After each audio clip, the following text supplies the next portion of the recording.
I'm here today to talk about a few of Michelle Dalton's books. These are all summer contemporaries, and I kind of read them kind of weirdly. The first book I'm going to talk about is 15 Summer by Michelle Dalton, and then I'm going to talk about, 16th Summer Swept Away, and then I'm going to talk about 16th Summer Pulled Under. Now you're probably saying, what happened to 16 Summer?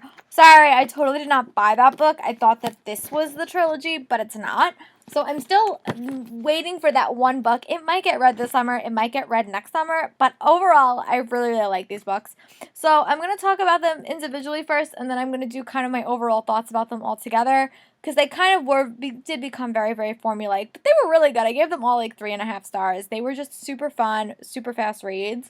The first one I read was 15 Summer by Michelle Dalton. And this took place, I think, in, I'm going to say Maine.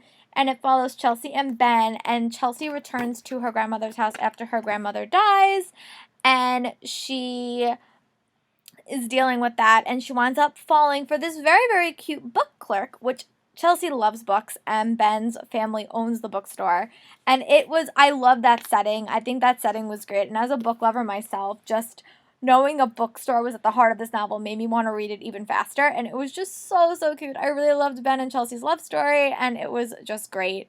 And I thought that the challenges that they had and the complexities really made the story even more fun. But again, I'm going to say this with every single book. It did end kind of abruptly, and there was no real conclusion. It just was kind of like, well, we'll see what happens, and then we never find out what happens. So I wonder if we'll ever get more information about these characters. I really like them. I just wanted like an epilogue. I think that's what I would say about every book. I wanted an epilogue, and I just never got that. So, but overall, great, 3 stars. If you like bookstores and you're a book lover and you want a really, really cute romance, check out 15 Summer by Michelle Dalton. And then the next book I read was 16 Summer Swept Away, and this was Mandy and Oliver's story. And this takes place in a town where there is a lighthouse, and Mandy is the lighthouse volunteer, and Oliver comes to town, and they meet, and they kind of have a romance love, and it becomes a quest to save this lighthouse, kind of becomes their mini quest throughout this book. But it was such a cute romance, and I really, really liked it, and it was so much fun to read about. Again, I really loved Mandy and Oliver. It was so, so fast. I love the setting of the lighthouse. I love all the festivals.